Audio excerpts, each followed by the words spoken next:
гарын үсэх юм уу шийдвэр гаргалт нь 50%-аас илүү.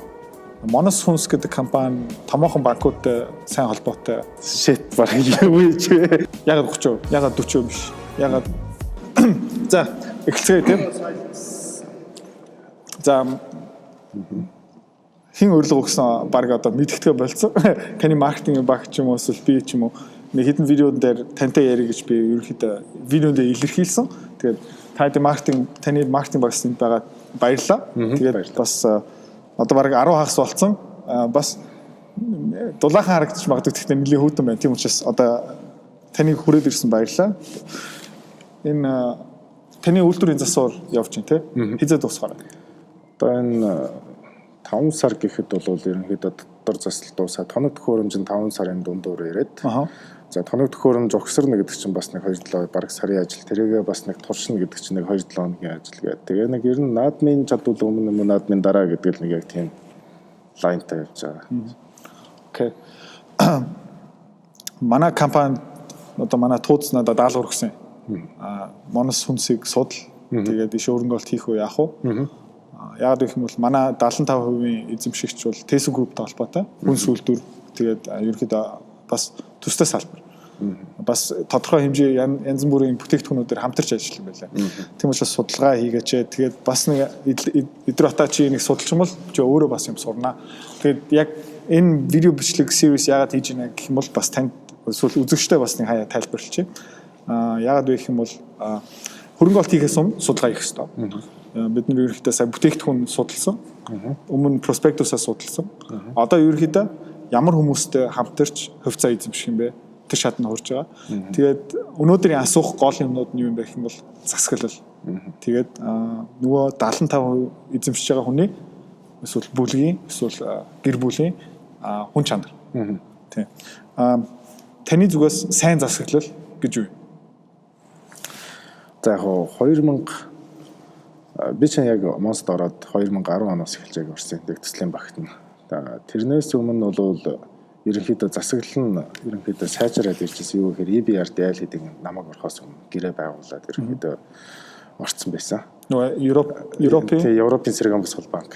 Тэгээ нөгөө Charles Glore гэдэг энэ хүнийг бол тавьсан байсан л да. Тэрнээс өмнө бол ерөнхийдөө бид нар чинь 98 оноос өмнө туузаар асуудлыг яг нэг шийдвэрлэдэггүй. Дандаа л одоо нөгөө эзэдний өөрсдөө гүйц захиралтайгаар хамтрал тэгээ нэг асуудлыг шийддэг байсан. Тэгэнгүүт чинь EBRD чинь гол нь орж ирэхээр туузаараа асуудлыг шийдэх ёстой. Гол хөрөнгө оруулалтын асуудлуудыг гол одоо шийдвэрүүдийг туузаар ярихгүй бол бид нар ерөөсөө яаж хөрөнгө оруулах? Яаж хөрөнгө оруулалтаа одоо хөрөнгөө одоо яаж өсөж байгаа үгүйг нь яаж захиран зарцуулж байгааг нь яаж мэдэх юм бэ гэдэг. Тэгээд Ernst & Young чинь тэгээд тэрнээс хойш орж ирээл Ernst & Young бол нэг томоохон аудитинг компани тийм. Тэгээд Ernst & Young орж ирээд ер нь санхүүгийн аудит ер нь хамгийн эхлээд хийж эхлэв. Тэгээд тэр нь өөрөө гол нь манайхыг шууд автоматар нөгөө нэг санхүүгийн засаглал гэж бас байдаг шүү дээ. Тэрэнд нь ингээд шууд нөлөөсөн л да. Одоо хин гарын үсэг зурдээ, хизээ гарын үсэг зурдээ. Одоо эн чин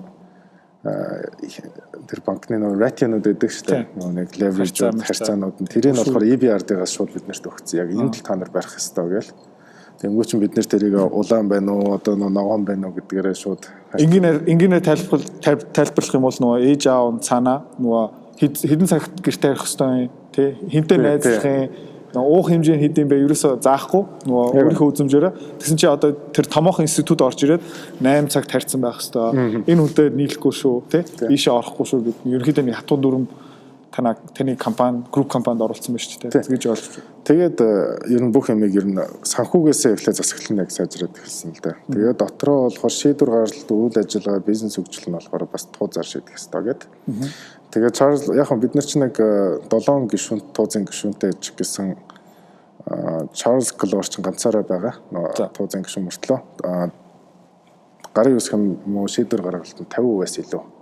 Яг манай холдингийн хэмжээнд 20%-ийг EBRD банк эзэмшижсэн ч гэсэн 50-аас илүү одоо нэг саналтай. Тэгэхээр маш том хүмүүс байдаг чинь. Нөгөө Mark Zuckerberg-ийн хэлцэл хийсэн байх тийм байна. Super boring shit. Тэр чинь яг Monos Group чинь үл хөрөнгө байх нэг юм байхгүй. Тэгээ бид нар чинь 20 хэдэн тэрбумын том үйлдвэрийг чинь бариханд бол өөрсдөө нөгөө нэг компаниараа л одоо яг үнэлгээ оруулж байгаа юм чинь. Тэгэхгүй бол үл хөрөнгөөр ч юм уу бараа материалаар гэхээр чинь нэг хөрөнгө өсгөө. Тэгэхээр эдгээр өөрсдөө төслөөрөө барьцаалах ёстой. Тэгээд дээрэс нь компанийн одоо 20 холдингийн тийм учраас ганцхан эмийн үйлдвэр биш. Бүх групп компани том компаниудыг сонгож аваа холдинг байгуулаад тэрний 20 гэдэг утгаараа. Та сая хэлдгээр 10 онд орсон гэсэн үү? Хэд онд гэсэн? Яг нь гэрээ 8 он байгуулагдаад тэндээсээ эхэлж аудит залуулдаад яг хөрөнгө оруулалтад нэг мөнгө өрсгөл нь 10 оноос л ирнэ гэж. Та өөрөө хизээ орсон? 10 онд. 10 онд орсон. Окей. Тэгвэл 10 онд гэх юм бол Монголын эдийн засаг нэлээ сэргэжсэн гоё явж байсан. Тэг яг нэг 8 9 оны эдийн засгийн хямралаасаа эргээд их сэргэжсэн. Тэгээд нэг 13 14 онууд гоё явж исэн байх гэж хэлж болох уу? Болно. 15 16 онд бас нөгөө долларын хачин цавлаад ингүүт тэндээс ер нь нэлээд бас эргээд хэцүү болчихсон. Тэгээд бас тэр долларын ханш бас байгууллагт нэлээд стресс үзүүлээд байгаа шүү дээ. Одоо ханшны ингээ өсөлт гэсэн одоо жишээлбэл валютын зээл авсан компаниуд одоо эртэл нөгөө балансынхаа одоо санхүү үзүүлэлтүүд засвар хийж л байгаа. Тэр хугацаанд одоо 10 оноос 13 14 он асуудал байхгүй байсан байх гэж би яг мэдээж. Тэгээд тэрний дараа юу сурсан бэ? Одоо тэр валют эдийн засаг хямарч байна. Өсөлт нь байхгүй болж байна, тий? Өсвөрийн тогтворгүй байдал. Тэндээс зөв нэг харсан юм гэх юм бол манай нөгөө группийн ингээ бизнесийг харахаар нэг 10% нь яг нөгөө үйлдвэрлэл, 90% нь худалдаа импорт болоо явчихжээ. Тэгээ худалдаа импорт чинь гэхээр манайх чинь яг foreign exchange loss чинь амар тэрэндээ бөмбөгдүүлээд ахаарчаа. Одоо хэдийн хэмжээний одоо ингээл борлуулалт жил болон 20 30% өсөж байгаа ч гэсэн нөгөө нэг foreign exchange loss нь ашигынхаа бараг цэвэр ашигынхаа бараг 50 60 70% ингээ аваа явчихаарчаа. Одоо яах хэрэгтэй юм бэ гэдэг асуудлууд гарч ирж байна шүү. Тэгээд бид нар чинь стратеги дахиж ярихаар болсон л да. Тэгээд дахиж ярихдаа ер нь урт хугацаанд бид нар энэ 3 үйлдвэрийн компаниар хөгжүүлэхгүй болохгүй юм байна гэдэг. Үйлдвэрийн компани хэрэг экспортлох юм бол энэ валютын эрсдэл гэдгээс нэгт. Тэгэх юм бол нөгөө төргийн ханш суларчин бол бүр нөгөө ашигтай болж эхэлж байгаа шүү дээ. Говь компани жишээлбэл ягаад тогтвортой ингэж тэр ерөнхийдөө тэр стратеги ерөнхийдөө шилжсэн гэсэн үг тийм.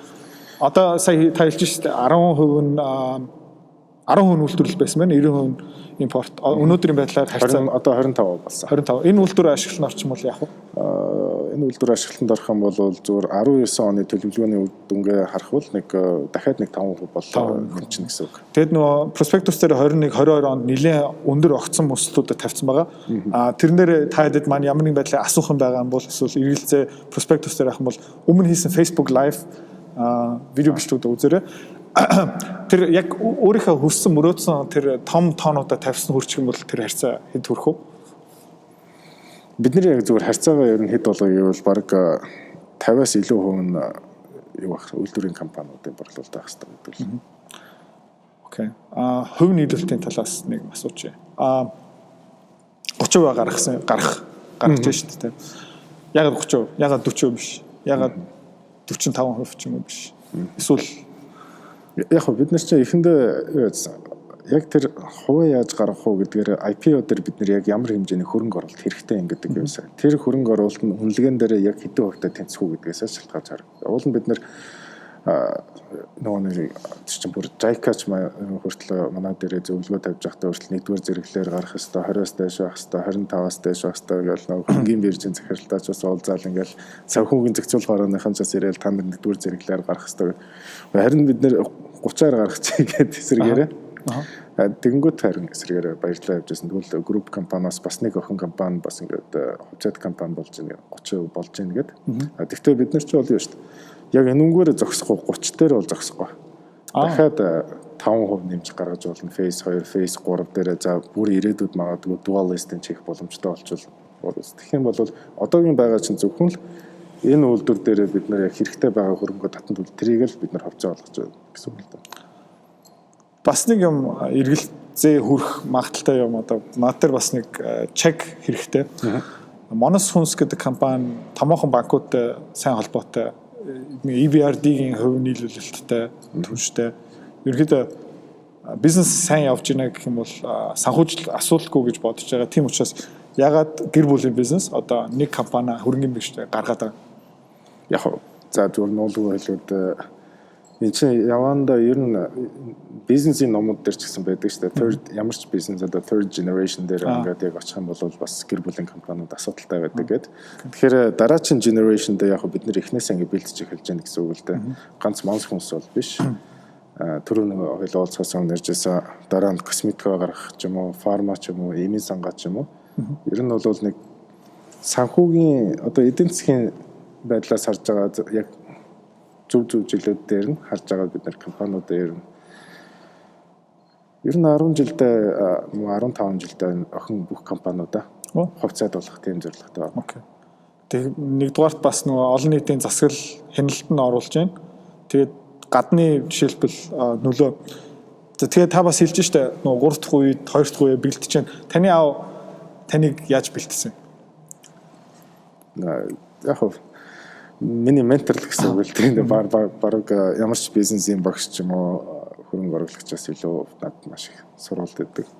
Яг хөө багаас л би аав ээж хоёроо ажилтан дагаж явсаар агаал тэгээд сайн муу зовлонгийн бүгдийг мэдээл орой хоол моолн дээр ч аав ээж хоёроо дунд ихчийнхээ дунд суучаал тэгэл тэр хоёр ажил ярина тэгэл гэл хичээлээ дарчаал ажил дээр нь очиж хурал хийж ахтан чажууд нь хичээлээ даалгавраа хингээ сонсоол юм уу. Тэгэл яг нь бүр багаас зүгээр орчинд нь зүгээр дасцсан.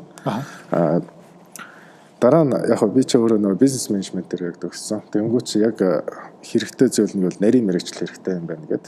Тэгээ эм зүгээр би чи энэ эмзэн шинжилгээ ухааны их сургуульд жил хагас юм төгссөн байна. Жил. Тэгээд яг тухайд гэсэн группийн гүйцэтгэх хэрлээсэн. Тэгэл хурал зөвлөгөө нөгөө сургуулийнхаа хурлын заалмал нь тэгэл явж байсан. Тэгээ яг ер нь тэ аваас маш их хам суралцсан гэсэн. Ер нь нарийн мэрэгчлэлчдэр, бизнесчдэр бүх юм дээр. Жишээлбэл таны аав хөрл одог гэдэг хүн биш. Monos Group-ийн эзэн биш. Тэ та анкет бүглөөд тэ Monos хүнсээр одоо хүний нөөц ярилцсан өгдөг байсан бол та одоо өнөөдрийн байдлаараа ямар мэрэгчлээ байсан байна? Monos хүнс таана ажиллах байсан бол за би яг нөгөө группээр нэрч би нөгөө анх нөгөө нэг би чинь Monos-д ажилд орохгүй гээд. Тэгээ хурж ирэнгүүтээ би чинь багшлаад унтсан байхгүй юу. Хамгийн сургуульд literature, history, science тэгээд яг аав намайг чиний бид нар яг нөгөө фармасаа хүнсийн юмнуудаар хүнс гэдэг төсөл хийх чинь ер нь цэцэргэн гэдэг нэртэй төсөл байсан. Одоо тухайч бүгдээрээ л цэцэргэн гэж ярьдаг гэсэн. Тэгээд чи тэрэн дээр тэр энэ төслийг аваад үзэхгүй юм уу? Тэгээд гадаад бас одоо сурсан юмнуудаа одоо мэдлэгээ ашиглаад ингээж гээд. Тэгээд тэр чин дээр тэгээ би яг орохдоо манай хүний нөөцөж намайг ер нь ажилтнаач гэсэн бараг хөрлөтри хүү гэж мэдээгүй. Тэгээд би чинь шууд төслийн менежерээр ороод тэгээд ерөөсөө Monos хүнсийн төсөл дээр яг ажиллангууд чинь нэг цэцэргэн гэдэг төслөөр нь ашиггүй юм байна гэдэг. Ер нь ашиггүй бизнес юм байна чи. Ингэх юм бол ерөөсөө дэмээ юм биш үү бараг энэ цэцэргний төлөв байгаа зараад жимснүүдээ зараад зүгээр өөр яг үндсэн бизнестэй фокус хийгээд явсан дээр байх гэдэг. Тэгээд араас нь окей ургамлууд гэл тэр юмуд нэрх нь орж ирсэн л та. Тэгэнгүүт чин цэцэргэн ч өөрөө нэг дагалдах бизнес болоод үндсэн бизнес нь ургамлаар нь өөрчлөн сэргийлэх гэдэг нэг шинэ сегмент рүү ороод. Тэгэл бид нар чи яг төслөө бичээл одоо ашигтай болж байна. Одоо яаж нэгэл тэгэл тухайн үеийн зөвхөн цаасан дээр л ашигтай болсон байсан ш. Тэгээд одоо нөө хуучин хүнсний үйлдвэрийн чинь очиж яг нөө цэвэндаш гэдэг нөө спортын тамирч уулын тэр хүнээсээ худалдаж авсан. Тэгээд дотор нь бол үйлдвэр нь нэлээд дээр үеийн хуучин барилга баг нурах гэж байгаа шахуу. Тэгээд өрөөнүүд нь нэлээд жижигхэн. Тэгээд 50-аад оны барилга байсан. Тэгээд би чинь дараа нь шууд өөрөө төслөө бичсэн хүн чинь тэр төсөлтөө таарсан нөгөө тоног төхөөрөмжийг авахын тулд өөрөө Хятад руу Шанхай руу явбал тэгсэн чинь юу олцдгоо тоног төхөөрөмж нь олцдгоо нөгөө компаниуд чинь амар нүсэр том тоног төхөөрөмжүүд зараад байдаг.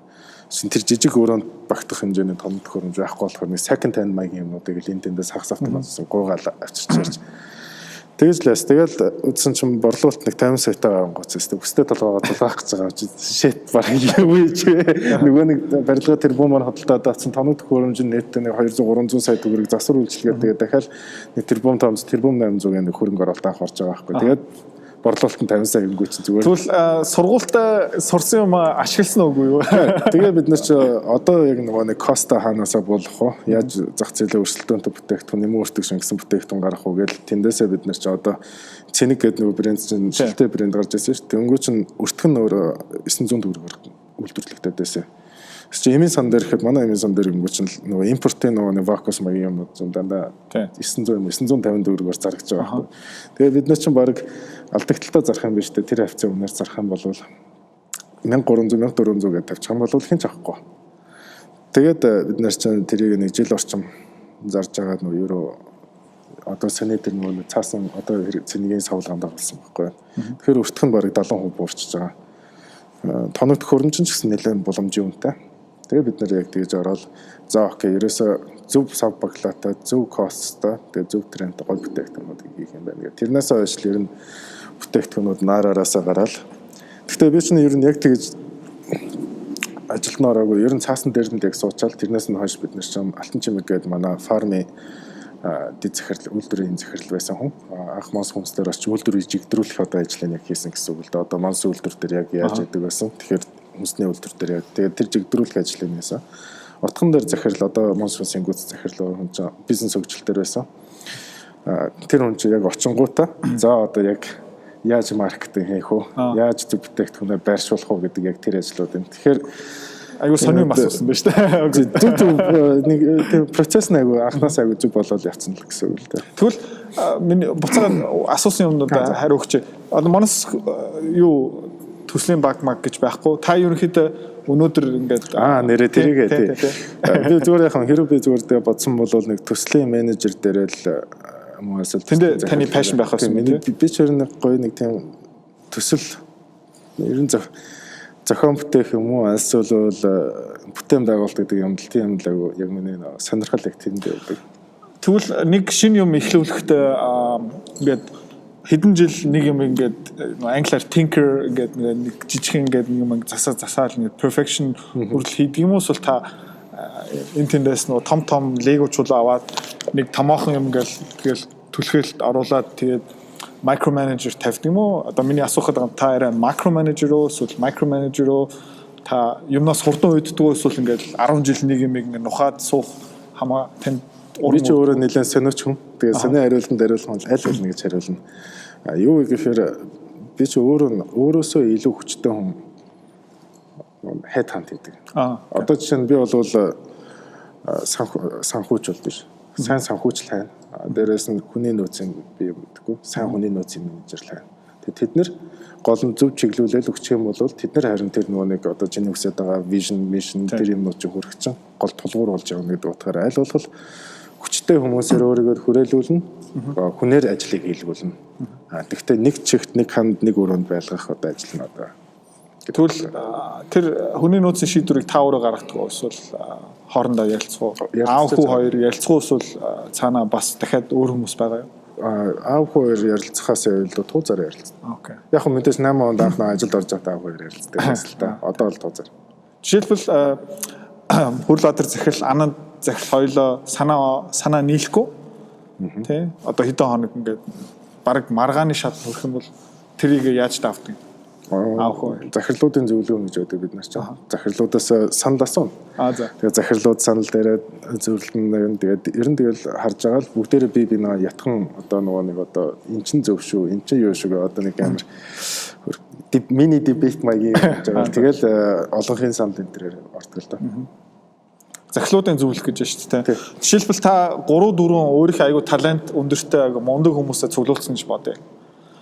Монос хүнсээр. Тэгэд Monus Group гэсэн бас нэг тодорхой хэмжээ том групп компани чинь бас нэг тодорхой хэмжээний улс төртэй шүү дээ. Тэрнээс одоо office politics те энэ захирал ингээд олон компаниудын динамик байгаа шүү дээ. 2 3 гүйц захирал хооронд ингээд уулзаал та одоо жишээлбэл 3 4 мундаг хүнийг цуглуулад жишээлбэл толгой компанийн нөлөөнөөс тэр хүмүүсийг яаж хамгаалах вэ? Одоо Monus хүнсээр те группийн нөлөө нэг гүйц захирал нэг өөрийнхөө вижн гаргах чиг ингээ явах гэдэг гэснээр толгой компани дээр ингээ нөлөө үзүүлэл үгүй ингэх ёсгүй ингэх ёстой гэх. Одоо чинь отхон дээр захирал дээр аваад үзэл одоо Монс хүнсийн гүйц захирал отхон дээр захирлж авах бизнес хөгжилтөөр түрүүн орж ирэхээр чинь KPI-г анх Монст оруулж ирнэ. Монс ч өөрөө ерөөсөө KPI байдаггүйсэн байхгүй маань. Тэнгүү чинь бид нэр тэр хүний саналыг шууд дэмжиж байгаа байхгүй. Ягаад тэгэхээр хөгжихийн тулд бид нар ямар арга хэмжээ авна, ямар зөв шийдлүүдэн тэрийг байнга нөгөө хайж идэг. Тэр нь зөв л байх юм бол бид нар шууд нөгөө хүнд нь эрхийг олгодог гэсэн. Одоо чинь би харьяа компаниудынхаа нэг захирлуудынхаа тамга ч юм уу тимийн ерөөсөө би барьчих үзээгүй. Тэрэн дээр нь бид нар юм уу дундуур нь ажлаар нь ороод өмнөөс нь хийж үдчихсэн нэг асуудал жир нь байхгүй. Монст орсон хүн бол ер нь бол тэр жигээр л монстоо үлддэг гэж бид нар зөвөр компани соёлтой зөвөр өөрсдөө тэгэж ярьдаг. Ямар ч хүн байсан тэр хүн бас орохгүй ороод тэрийг бүр ингээд сургалтанд хамруулаад яваад байдаг. Одоо сайн хүний нөөцтэй гэдэг нь манайх тэр үйл ажиллагаа хариуцсан захирал уян гэдэг манай бас тузын гишүүн. Тэнгүүч нь л шууд карьер төлөвлөгөөг захирал болгоноос аавна. Тэнгүүтээ захирлууд бас доод менежменттэйгээ бас карьер төлөвлөгөө хийсэн байх хэрэгтэй гэдэг ч юм уу. Тэгээд хүний нөөцийн төлөвлөгөөнүүдийг гаргаал. Ер нь бол бид нэр гүйц захирлуудыг маш их хамгаалдаг гэсэн үг. Ер нь бол Монос компаниг нэг соёл гэж байгаах тийм. Одоо та бас ингэ ярьж байна. Тэрийг та оролдож үзсэн үү? Өөрчлөлөх ингээд эсвэл өөрчлөн байхгүй юу? Үгүй яг мэдээж цагийн аясад бол сайжрах хэрэгтэй. Жишээлбэл одоо би өөрөө нэг компани босгоцсон. Одоо нэг шинэ компани эхлүүлэх гэж байгаа. Миний хамгийн одоо их зовж байгаа юм, чадахгүй байгаа юм эсвэл дутуу чадж байгаа юм бол байгууллагын соёл. Тийм. Группээр бид нэгдсэн нэг соёлууд байдаг. Тэгсэн мөртлөө компани болгон бас өөр юм бас нөгөө бизнесийн онцлогоос шалтгаалаад онцлогуд байдаг. Одоо жишээ нь манай бөөний төв гэх юм бол айгүй aggressive ажилдаг. Заримдаа бүр ингээ шүн мөн чигсэн ажилдаг. Угийн зах зээл нь маш их өөрчлөлтөнтэй байдаг учраас хажууд нь гингүү чинь бас өөр нэг имэн сан гэдэг бол бас тэнд aggressive. Гэхдээ бөөний төвөөс өөр гэдэг ч юм уу. Компани болгон өөр өөрсдийн соёлтой. Зөв группийн соёл гэдэг нь юу вэ гэвэл энэ группээрээ бид нар бол юу байх хэвээр нэгдсэн family байх хэрэгтэй гэдэг нэг соёлоодыг явж явдаг. Тэгээ ер нь монс тавтаа морил гэхээс илүү монс гэр бүл тавтаа морил гэж бид нар ярьдаг. Тэгээ нэг жил болсон хүмүүс монслог болдог гэж ярьдаг. Тэгээд яг нэг жил байх хугацаанд алдаа дутагдлын хилээд саналуудыг сайжруулах юмуд харин байвал хэлээрэй гэдэг. Тэгэхээр ер нь сургалтын компани соёл дээр бол группийн хэмжээнд бид нар хүмүүсээ сургаал гэдэг гэсэн үг. Хоёр дахь юм бол жил болгон яг энэ олон компаниудад ажиллаж нэг бисрэг наадмаар нэг цуглуулна. Монслог уур амьсгал бий болгоно. Жил болгоноор энэ компаниуд дотор бас өрсөлдөгчдөг байхгүй бид нар. Одоо нөгөө шилдэг борлуулагчийн менежер. Одоо жилдээ бид нар чинь 20 шилдэг ажилтнууд шалгаруулдаг. Одоо шилдэг salesman, шилдэг хүний нөөц ч юм уу, шилдэг маркетер энэ төр гэдэг. Тэнгүү чинь компани болгоны маркетер, компани болгоны хүний нөөцүүд ингээ хоорондоо өрсөлдөд явдаг учраас тэрийг нь бол захирлуудын зөвлөгөөд бас нэг ингээд нэг шүүх одоо нэг оноо тавьдаг шиг оноо тавиад тэгээд эднэрийг гадагш нь явуулдаг ч юм уу. Иймэрхүү ер нь бол илүү гэр бүл шиг тиймэрхүү соёлтой гэсэн үг. Окей.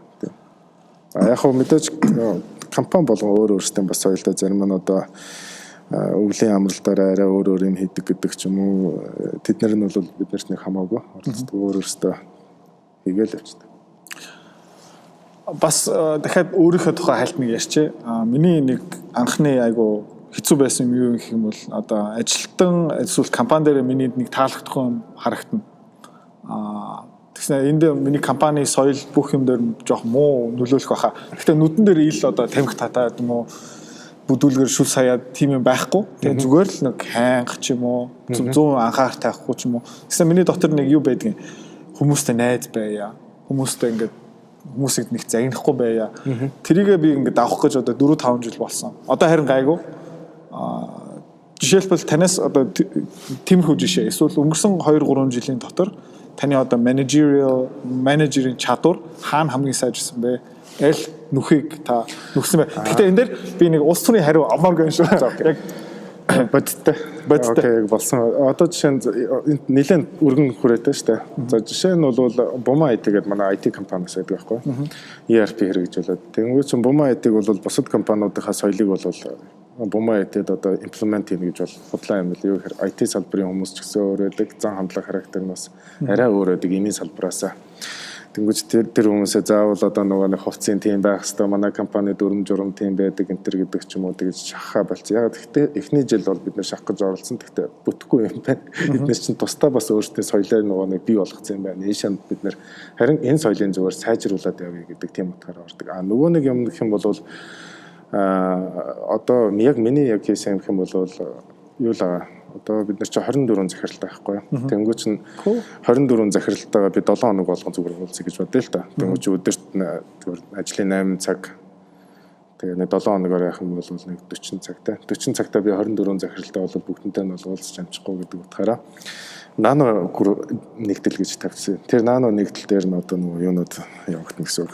Франчайз ч юм уу хөрөнгө оруулалтын компаниуд нь энэ дээр одоо нэг захирал байна. Тэр бол ерөөс тэднийгээ бүгднийг хариуцсан. Би тэр хүнтэй л уулзсан. Бил нэгдэл гэж гаргасан. Тэр нь бол нөгөө дотоодын үйлчилгээний компаниуд гэдэг ч юм уу. Одоо жишээлбэл энгийн шүүмжлэх яг гэх юм бол та зүгээр нэг менежерийн давхар нэмсэн ба штэ.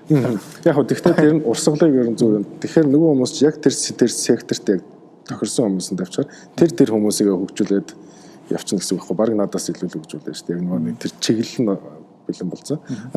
Энэ дээр тэгээ монос нэгдэл гэдэг чинь яг нөгөө түрүүний нөгөө танилцуулга дээр гарч ирсэн бүтцсэн гэсэн үг. Тэгээ монос нэгдэл, бил нэгдэл, нано нэгдэл гэж үүдэг. Окей. Тэргээрээ та ерөнхийдөө 24 хүнтэй уулзах боломжоо. Гэхдээ яг шууд биш, шууд бус аргаараа яатсан. Тэр сайжсан байна шүү дээ. Тэр аргаа ерөнхийдөө хэр удаан удаж гаргаж одоо яг тэр нэг жил ахсан байна. Тэрийг одоо тэгээд нэг соёл өдөр болгон уулздаг. Бас надад миний нэг юм байгаа. Өглөө 7 хоног болгон нэгдэх өдөр захиралтайгаа уулзаад нөгөө KPI-нуудаа ингэ ярих хэвээр. Тэрийг бас хай зүгээр хайн хайчдаг байсан. Одоо харин яг отхон дээр гэдэг хүн шиг хүн би өөрөө аваад надад айгу тус болж байгаа. Буцаагаад жоохон засаглал руу орчих. 30% санал болгож байна шүү дээ. Тэгээд тодорхой хэмжээгээ бас стратегийн хөрөнгө оруулагч өгөх гэж байгаа.